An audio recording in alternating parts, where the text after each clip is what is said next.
Globalement, hein, film, on passe un bon moment, on va pas se mentir, mais ne cherchez pas à comprendre. Hein. Ne cherchez vraiment pas à comprendre le scénario. Hein.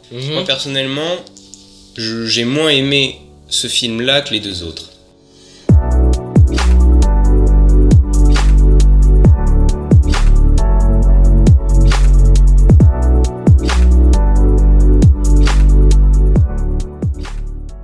Bonjour les amis, aujourd'hui on se retrouve, et je suis très heureux, pour la critique d'Ant-Man 3, Ant-Man et la Guêpe Quantumania, avec mon frère Emile qui va m'aider à voir un peu le bilan qu'on peut faire de ce film, qu'est-ce qu'on a aimé, qu'est-ce qu'on a moins aimé, après qu'est-ce que ça peut induire aussi pour la suite. Voilà, donc c'est parti, on va commencer avec une partie sans spoil, en disant d'abord ce qu'on a pensé de manière générale du film, et après on fera la partie spoil, et vous inquiétez pas, vous serez prévenus.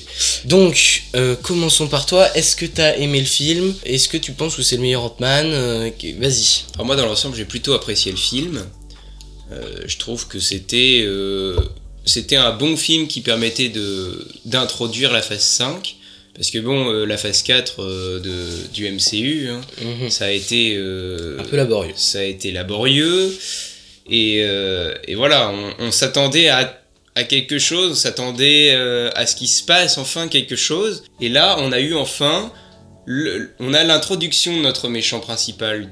Et ça fait toujours plaisir. Mais je pense aussi on avait enfin une attente que peut-être ça commence à un peu... qu'on voit un petit peu des pistes de réflexion pour la suite, parce que sur les autres projets, c'était quand même des projets plutôt très indépendants, qu'on pouvait voir à peu près sans voir les autres projets, et qui pour la plupart étaient un petit peu...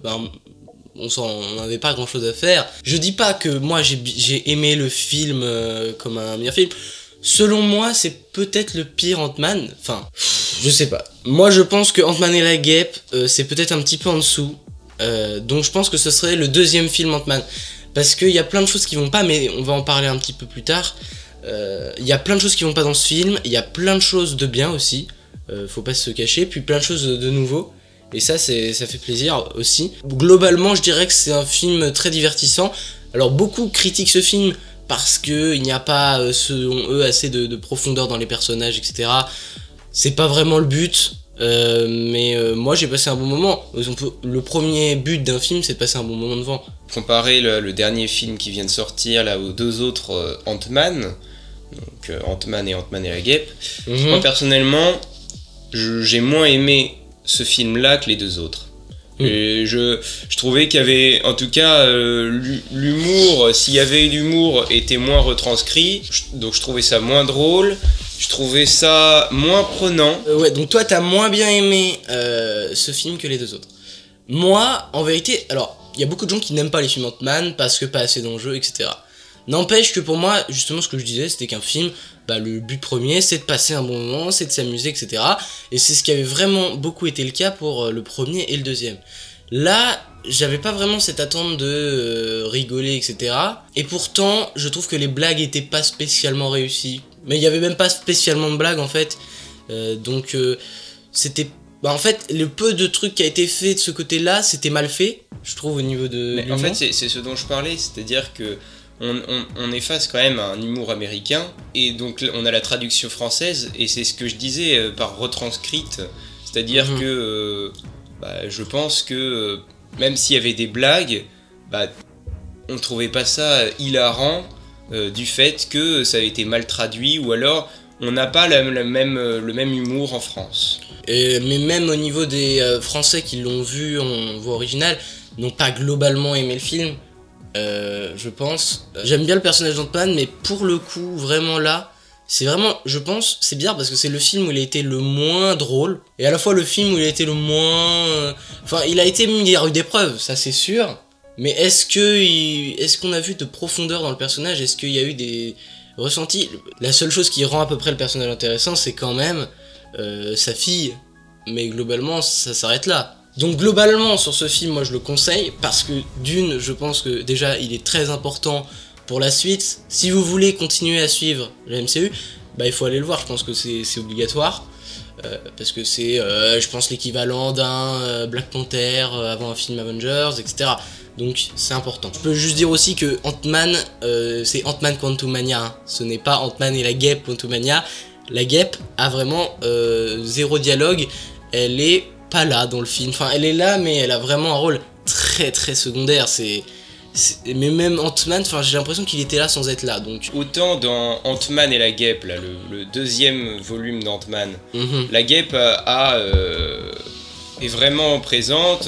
On comprend pourquoi il y a cette présence de la guêpe, mais il faut dire que là, dans ce film, c'est difficilement compréhensible parce que elle n'est pas le point clé du film. Je pense qu'on a fini avec cette partie-là. Bah, on va pas rentrer plus dans les détails parce que ça servira à rien pour ceux qui n'ont pas vu le film. Donc passons à la partie spoil.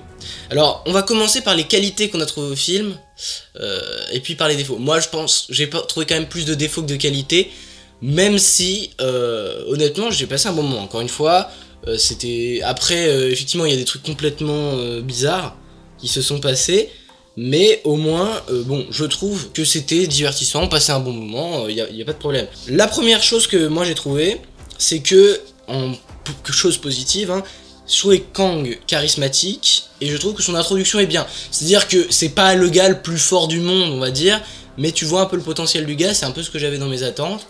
Donc je pense que c'était une bonne introduction pour ce personnage. Moi j'ai bien aimé Kang, et avec ce film j'ai envie d'en savoir plus, donc c'est réussi pour moi. Le challenge est réussi avec ce personnage, même si il y aurait pu toujours avoir du meilleur, mais honnêtement je pense que tout a pratiquement été parfaitement fait avec ce personnage. Sachant que celui qui écrit Ant-Man et la guêpe Quantumania écrira également Avengers The Kang Dynasty. C'est important aussi à souligner. Il y aura une continuité aussi dans le scénario avec tous les Kang, etc. Alors moi, je suis d'accord au sujet de Kang. D'ailleurs, moi je vais certainement parler de cahier des charges tout au long de notre critique, parce que Marvel respecte le cahier des charges d'un film de super-héros Marvel. On a bien évidemment le méchant, Kang. Et Kang, je trouve personnellement que il est plus intéressant que n'importe quel autre méchant. Si ce n'est que Thanos était quand même un super vilain très bien écrit. Ce qu'il faut dire, c'est que il est, dans le film en tout cas, moins intéressant que Thanos, c'est sûr. Après, il y aura peut-être une suite, ce gars. Mais en tout cas, bah, maintenant qu'on est en spoil, on peut le dire, il semble mourir à la fin, et pourtant on n'en a pas appris tant que ça sur le personnage. Enfin, je veux dire, on sait qu'il est horrible et qu'il veut conquérir, etc. Mais ça, à la limite, on le sait avant de voir le film. Moi je sais pas si j'ai vraiment appris quelque chose sur le personnage dans le film, même si pour moi c'est le meilleur méchant je pense depuis Thanos, même si Thanos est meilleur, pour l'instant c'est sûr qu'il y a des défauts comme d'habitude, mais en vrai ça va. Oui. Alors moi je pense que tu vois pas, peut-être tu t'as peut-être pas tellement appris de choses sur Kang, mais en tout cas ce que je sais c'est que ceux qui n'ont jamais vu Kang, qui ne connaissent même pas ce personnage et qui vont voir un film Marvel, c'est-à-dire 50% des personnes au moins. Moi je pense que ce film l'a très bien introduit parce que on n'a pas besoin de connaître Kang dans la BD, de savoir qu'il est conquérant dans des tas de dimensions parallèles pour le comprendre. Et ce que je trouve génial avec ce personnage, c'est qu'en fait, et c'est ça qui est très bien avec un méchant en général, c'est qu'il a toujours sa part sa part d'humanité finalement. Donc il a sa part de sombre, bien évidemment, c'est un méchant, mais il a aussi sa part d'humanité et sa part de gentillesse, et en même temps, parfois quand il veut faire le bien, il fait le mal. Et il le fait mal. Voilà. Donc globalement satisfait par Kang, je pense. Oui, au niveau de nous ça deux, va. Je pense. C'est un point positif du film, honnêtement. Après, je pense qu'on n'en a pas vu assez sur ce personnage, sur la menace qu'il représente. Parce que tout le monde dit que c'est le boss et tout, mais en fait, on voit pas tant de scènes où il démonte tout le monde. Hein. On sait qu'il galère contre des fourmis en mettant sa meilleure arme, un bouclier protecteur.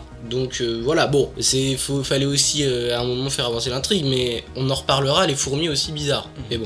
Et le costume de Kang. En vrai, pas mal. Le Le costume de Kang, je trouve faut difficilement faire mieux.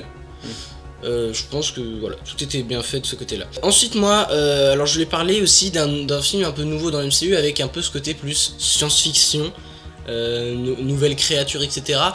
Ça fait quand même très Star Wars.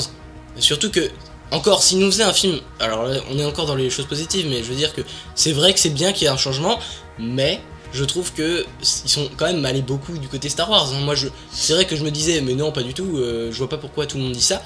Et en fait, c'est vrai que, encore, ils nous mettraient un monde avec des créatures un peu biscornues et tout. On ferait pas spécialement le lien avec Star Wars, mais là, le seigneur tout-puissant avec ses soldats, etc., ça rappelle quand même énormément Star Wars. Et c'est un peu moins bien tourné, on va dire. Mais toujours est-il que c'est changeant, on va dire. Il y a une ère de changement. Ensuite, Janet, le personnage de Janet que j'ai trouvé très intéressant. Enfin, alors qu'on n'en avait pas grand chose à faire avant le film, je trouve qu'elle a réussi à être intéressante. Contrairement à Hank Pym, je trouve qu'il est là pour être là. Honnêtement, il aurait été pas dans le royaume quantique, ça aurait été mieux. Mais Janet, ouais, intéressant. Puis même le fait qu'elle ait connu Kang, etc., c'était une de mes attentes aussi. En vrai, ça a été bien tourné, je trouve. Alors, moi, je suis dubitatif quant à Janet.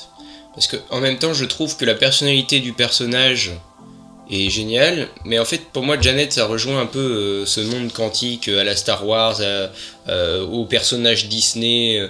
Disons qu'ils ont fait un monde qui réunit un peu toutes les idées de personnages qu'on peut avoir.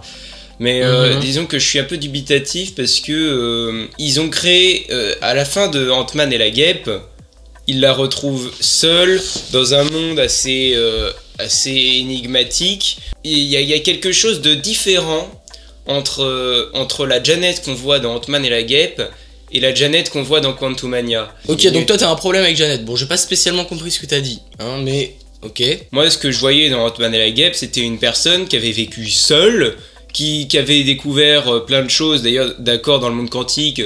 Peut-être qu'elle avait pu rencontrer une ou deux personnes, d'accord, mais en soi, quand on voit le monde quantique tel qu'il est dans Ant-Man et la Guêpe, et quand on s'aperçoit de ce qu'il est dans Quantumania, tu te dis, il y a quelque chose qui ne colle pas. Enfin, je ne sais pas, mais... Oui, mais après, c'est déjà, dans Ant-Man, le premier, on a vraiment un très faible aperçu de ce royaume quantique-là. Et dans le deuxième, il est totalement différent de ce qu'on a vu dans le premier. C'est-à-dire qu'il y a des infinies couches de réalité dans celle-ci. Ça m'a pas spécialement gêné. Mais c'est pas vraiment en lien avec Janet. Mais bref. Si, parce que l'histoire de Janet est en lien avec ce monde quantique. Et d'ailleurs, on peut parler d'ailleurs de Bill Murray. Ah oui, qui ne sert à rien. Voilà. Sympathique, hein, mais il ne sert à rien. Voilà. Ensuite, j'ai trouvé qu'il y avait une très bonne musique. Ça nous plongeait bien dans l'ambiance, etc. Après, elle me faisait penser un peu à celle de Doctor Strange 2, je vais pas mentir, mais en vrai, c'est le même, hein, Christopher Beck, qui a fait le premier et le deuxième. Je trouve que c'était pas mal. Moi, ça me portait dans cet esprit de science-fiction. La musique était importante aussi dans ce film. Moi, j'ai trouvé moi, j'ai pas été embêté par la musique, mais j'ai été marqué par le fait que lors de la bataille finale, qu'est-ce qu'on a? Le fameux thème d'Ant-Man. Ok, ensuite, moi je trouvais que les scènes post-génériques, quand même, étaient importantes. Enfin, je veux dire, je pense que au moins c'est un beau point. Ça faisait longtemps, je pense, qu'on n'avait pas eu, je pense depuis Thor Ragnarok, qu'on n'avait pas eu des scènes post-génériques qui nous titillaient un peu, où on avait vraiment envie d'aller chercher beaucoup plus loin sur ce qui se passe. Enfin, surtout la première, on va pas se mentir. La deuxième, on voit très bien à quoi c'est lié, hein. On n'est pas dupe. La deuxième qui donc relate sur la série Loki, et la première, elle, qui parle du Conseil des Kang, hein, un conseil qui relie les Kang de plusieurs réalités, qui est sorti des comics d'ailleurs. Je vois pas vraiment ce que ça peut teaser. Alors moi, bien sûr, ce que j'ai en tête, c'est directement les Kang qui veulent attaquer la Terre dans Avengers The Kang Dynasty. C'est un peu le seul truc qui me vient à l'esprit là. Mais je vois pas où on pourrait les revoir en fait. Donc je pense que c'est ça. Toi, tu n'as pas vu les trailers.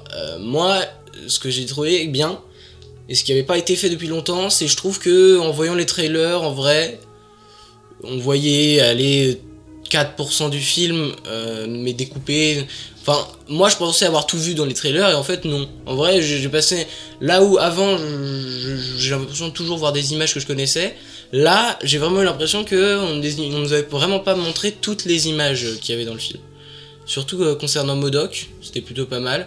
Et voilà, donc c'était tous les points positifs que j'avais. Est-ce que t'as quelque chose à rajouter sur les points positifs? Alors, moi, MODOK, je trouve que ce qui est positif, c'est que finalement on s'attend pas du tout à ce MODOK là.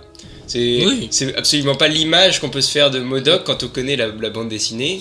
Mais parce que moi, c'est vrai que... je ne regarde Alors, pas point positif quand même sur MODOK, c'est le petit lien qu'ils ont fait avec le premier film, etc. C'est plutôt... Enfin, c'est créatif, on va dire. Personne n'aurait pensé faire ça. Enfin, quoique, mais MODOK dans le royaume quantique... Pourquoi? Enfin, je veux dire, il ne sert, encore une fois, à rien. Tu mets un autre sbire de Kang, c'est la même, hein. Enfin, je veux dire... et par contre, oui, mais... MODOK, mais pourquoi Darren Cross finalement? Parce que bon... Parce qu'il est réduit oui, dans le premier. Voilà. Et... Moi je dis, c'est un personnage qui voulait réapparaître. Ils se sont dit, tiens, MODOK, personne le connaît, on va l'utiliser. Et voilà. Ouais. Bah d'ailleurs, ce que je voulais dire par rapport à la deuxième... Enfin, à la scène post-générique, là, qu'on a à la toute fin du générique, eh bien, c'est que... on voit Loki et donc Mobius, mais moi je n'ai pas cessé durant tout le film de penser à quelque chose, c'est de penser à un Kang qui n'était absolument pas méchant d'apparence, qui avait créé le TVA, donc pour éviter que les flux temporels se disloquent, dans la série Loki, et donc à la place de Kang, on a Sylvie, enfin Loki version femme. Mais moi je trouve ça hyper intéressant parce que finalement on sait qu'il y a Sylvie à la place d'un Kang, mais de l'autre côté on a d'autres variantes de Kang. Mais alors ce qui m'étonne un peu, pour juste parler un petit peu grièvement de Kang, celui qui demeure, donc c'est le variant de Kang dans la série Loki, nous explique très très clairement: les gars, me suis défait de tous mes autres homologues pour diriger un seul flux temporel. Très bien. Sylvie, je comprends pas, parce que en tuant Sylvie, ça a finalement libéré les autres Kang, j'imagine. Ça a libéré le multivers, enfin plusieurs branches de réalité, ce qui veut forcément dire que ça a créé les Kang, mais ils ont l'air d'être là depuis longtemps. Enfin, je veux dire, alors que celui qui demeure nous explique très explicitement qu'il s'est défait des autres Kang, il a gagné cette guerre multiverselle contre les autres Kang. Et là, ils ont l'air d'être main dans la main. Bon, je ne sais pas, c'est une question que je me pose. Et Kang est-il mort? Kang est-il mort? Bah, c'est ce que je voulais parler un peu plus tard. Moi, je pense pas, enfin j'espère pas en tout cas, parce que Avengers The Kang Dynasty, faut savoir que même si on parle de plusieurs versions de Kang, ils s'appellent pas tous Kang, hein. Ce sont des gens qui ne s'appellent pas Kang.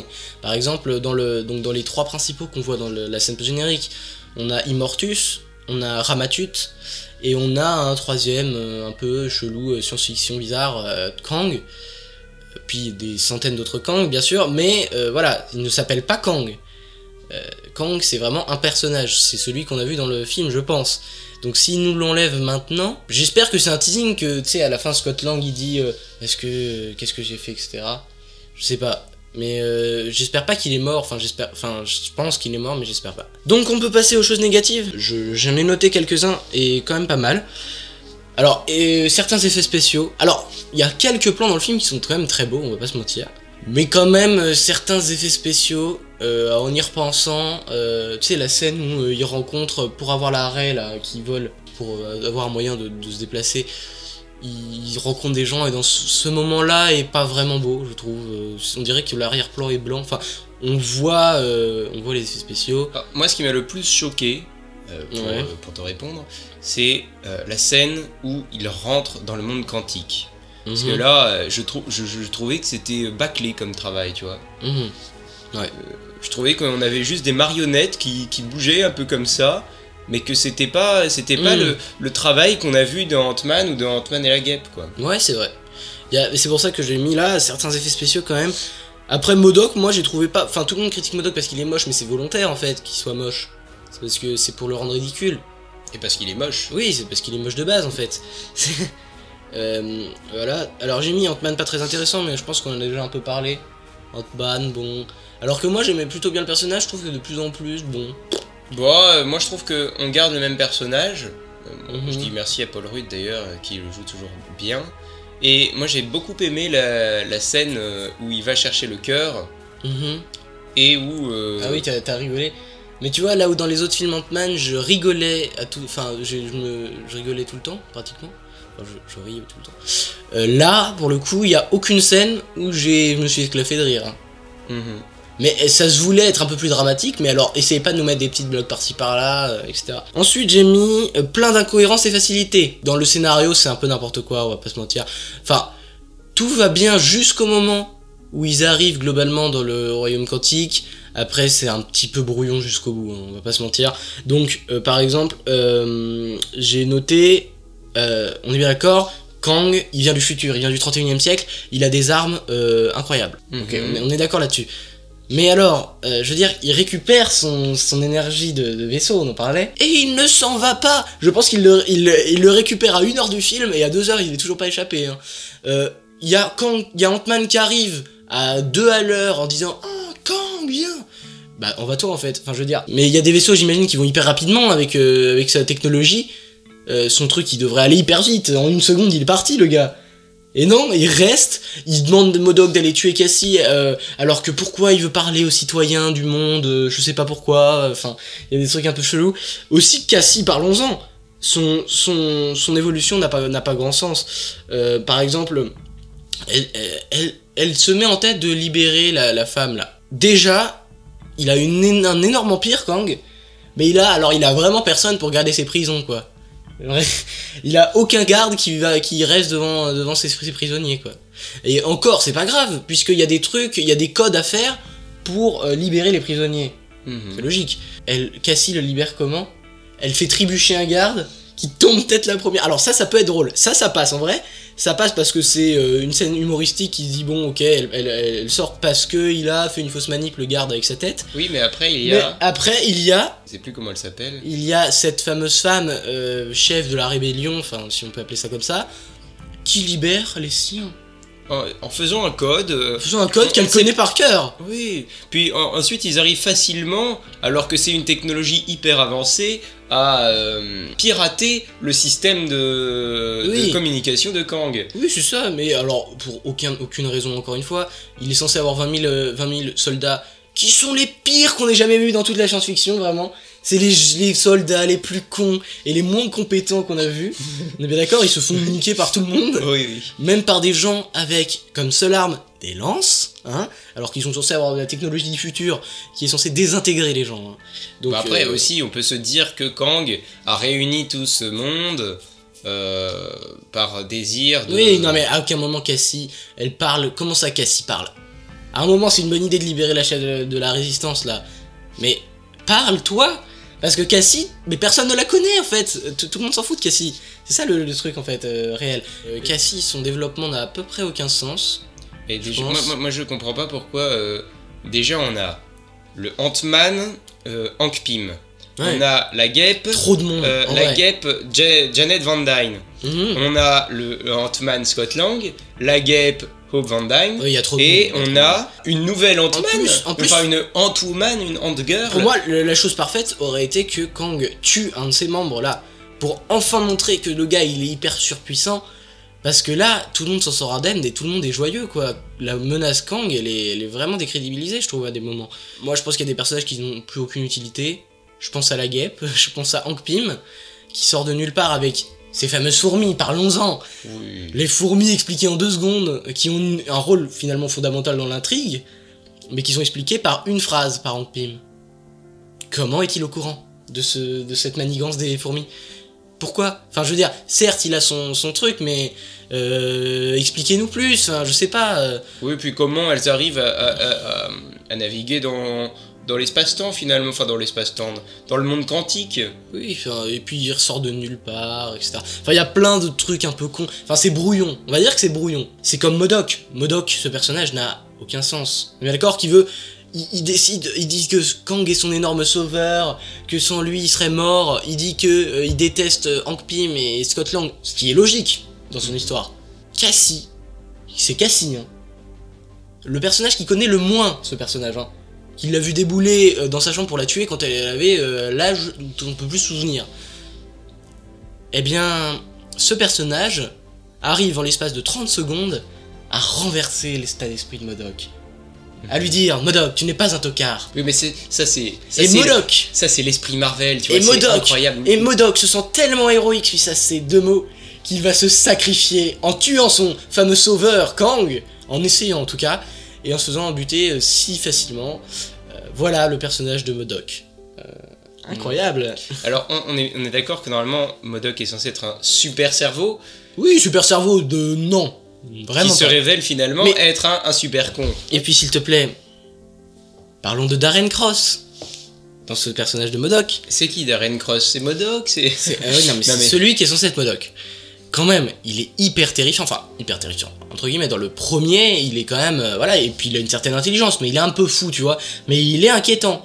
Là, vraiment pas. Oh oui, non, là... Puis bon... Après, c'est un personnage qui a été rendu ridicule, mais faut l'assumer à 100%, il a été rendu ridicule. Mais on est d'accord, il est surpuissant comme Kang. Il est censé pouvoir tuer Cassie. Mais non, il ne le fait pas, il n'y arrive pas. Autre sujet très intéressant. Pourquoi tu ne tues pas Cassie? Il est envoyé par Kang pour aucune raison, parce qu'il pourrait s'échapper, quand on l'a encore dit. Donc, rien n'a de réel sens. Il est envoyé par Kang pour tuer Cassie. Il arrive devant Cassie, Cassie ne peut pas se défendre. Il a le temps de la tuer, il entend quelque chose arriver. Cassie qui tourne le regard. MODOK qui se dit... ah oui, parce que MODOK a dit, en gros, mais ton père, il est jamais là pour toi. Comme si ça l'intéressait. Il arrive comme ça. Elle se retourne vers lui et dit papa, tu l'as? Enfin, je veux dire, elle arrive comme ça, elle tourne la tête. Toi, tu en as fait à quoi faire que Ant-Man arrive? Rien.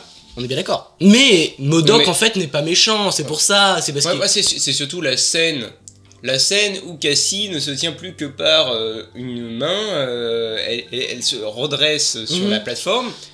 Bon, MODOK il peut la tuer, enfin il peut lui tirer dessus, mais ce que je veux dire, c'est que quel moment. MODOK qui veut absolument tuer cette personne, qui ne le fait pas, quel gentil ou quel bizarre, se fait retourner par cette même personne contre celui qui l'adule. Donc ce personnage n'a aucun sens, mais on peut avancer sur les autres personnages parce que on a un petit peu beaucoup trop parlé de MODOK à mon goût. Ce que j'ai marqué aussi, c'est la guêpe inexistante.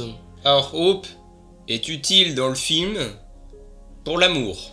C'est le seul truc, c'est dans l'espace là à côté du cœur là où est Ant-Man là et où il y a ces multiples hypothèses que je trouve bien trouvées quand même. C'est plutôt intéressant. Sympa. Oui, bon voilà. Et donc c'est Hope qui va aider Scott juste grâce à ses ailes pour reformer le cœur. Non mais voilà, c'est son utilité. C'est sa seule utilité. Attends, dans le mais film. elle empêche Ant-Man de crever à la fin.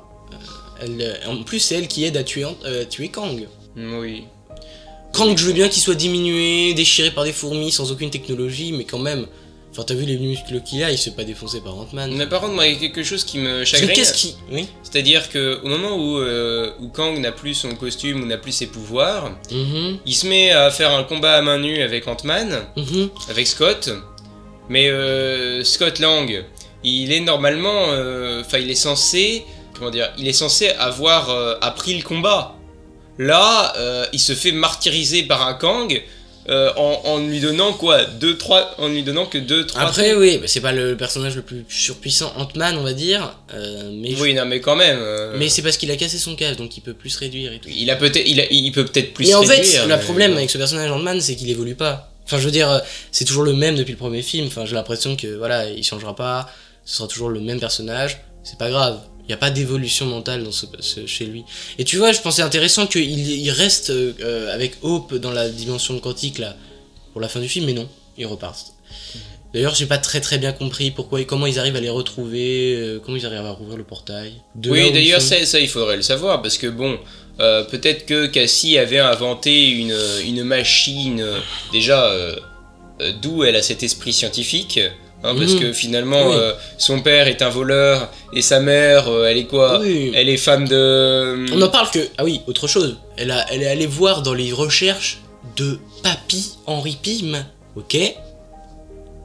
Pourquoi? Enfin, je veux dire, elle connaissait Hank Pym de nulle part quand il a été snappé. Elle ne connaissait peut-être même pas de nom. Alors peut-être qu'ils ont une... voilà, parce qu'entre 2015 et 2016, ils se sont côtoyés. Mais je veux dire, elle avait 5 ans. Et à quel moment tu vas chercher dans les manuscrits de ton soi-disant papy? Oui, bon, bref, elle a inventé cette machine. Bref, voilà, c'était... Elle a inventé cette machine qui semble avoir été détruite lorsqu'ils se sont retrouvés dans le monde quantique. Et puis, on se rend compte à la fin que 2 secondes plus tard, eh ben, il y a un portail qui s'ouvre à eux pour pouvoir rentrer. Oui, mais en chez fait, on est bien d'accord, Cassie n'a aucun intérêt. Enfin, je veux dire, à part c'est elle qui crée le machin, il y a vraiment, en fait, je pense que il y a juste Janet et Scott qui arrivent dans le monde quantique. L'histoire n'est pas beaucoup plus incroyable. Hein. Bah, Cassie n'est intéressante dans le scénario uniquement parce que elle permet de faire que Ant-Man va aider Kang. Sinon... C'est tout. Et puis oui, voilà, il y a plein de choses qui ne vont pas. En tout cas, voilà, je pense qu'on a fait le tour de tout ça. Ouais. Qu'est-ce que ça peut teaser pour la suite aussi? Le monde quantique, je pense qu'on le reverra. Kang, on le reverra, je pense, aussi. Et d'ailleurs, peut-être pas exactement le même, mais... J'ai envie de dire, mais... c'est une bonne actrice, celle qui joue Cassie. Pourquoi Parce que moi, je trouvais pas d'émotion particulière, mais... Non, mais c'est surtout cette relation père-fille qui, en fait, est développée depuis le premier film, mais qui est la seule enjeu pour le personnage d'Ant-Man, vraiment. Y a rien d'autre dans sa vie. Voilà. Bon, bah, c'était sympa de faire ça avec toi. On se remettra peut-être, on se remet peut-être ça pour un autre film, je sais pas. Bon, après, j'avais peut-être d'autres choses à dire, mais bah vas-y. Mais je n'y pense pas. D'accord. Donc, voilà. Globalement, hein, au film, on passe un bon moment, on va pas se mentir. Mais ne cherchez pas à comprendre. Ne cherchez vraiment pas à comprendre le scénario. Hein. Passez une très bonne journée, une très bonne soirée, une très bonne après-midi. Et n'oubliez jamais, subscribers, rassemblement. Bah, on s'est déjà rassemblés.